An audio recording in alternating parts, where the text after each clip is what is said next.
হয়ে দাঁড়াইছে এখন।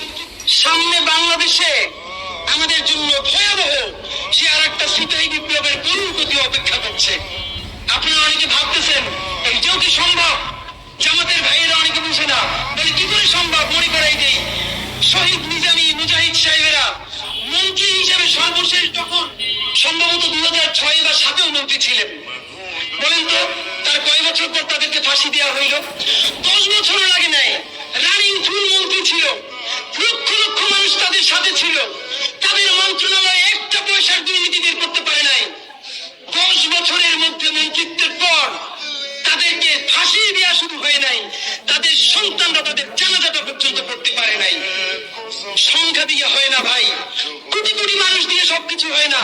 আজকে আপনারা প্রথম আলোর বিরুদ্ধে বলেন, এই যে আসার সময় বলতেছিলাম শায়েকরে, প্রথম আলোর প্যারালাল কাছাকাছি একটা পত্রিকা কি আমরা দাঁড় করাইতে পারছি? অনেকে বলে আমার দেশের কথা, আজকে শুধু বলি পরশু জানলাম প্রথম আলোর 10 ভাগের 1 ভাগ বিনিয়োগ এবং আর্থিক সংগতি আমার দেশের নাই। 5 কোটি টাকা হইলে আমার দেশে একটা নতুন প্রেস কিনতে পারে, তাইলে পত্রিকাটা ঠিক মতো ছাপাইতে পারে, ভাড়া লাগে না, সেই টাকাটাও তাদের নাই। ভাই, ভালোবাসা দিয়া পয়সার কাজ হয় না। 50,000 টাকা যে এই লোকটার স্যালারি, এই কাজ যদি 20,000 টাকা দিয়ে করাইতে চান, কোনদিন 50,000 টাকা রিপোর্ট এবং স্কিম আপনি পাবেন না। ওই 50,000 টাকাই লাগবে। মানুষ মাগনা কাটে 3 দিন, একজনকে দাওয়াত খাওয়াই 2 দিন 3 দিন, তারপরে আর চলে না। আমাদের আর্থিক যোগ্যতা অর্জন করতে হবে।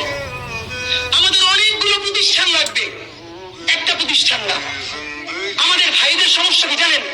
সে আজকে যদি হাটাদারি মাদ্রাসা দিয়ে কেউ একটা পত্রিকা বার করে, সেই পত্রিকাটাও সে জাতীয় মূল ধরে বানাবে না, দেবে দৈনিক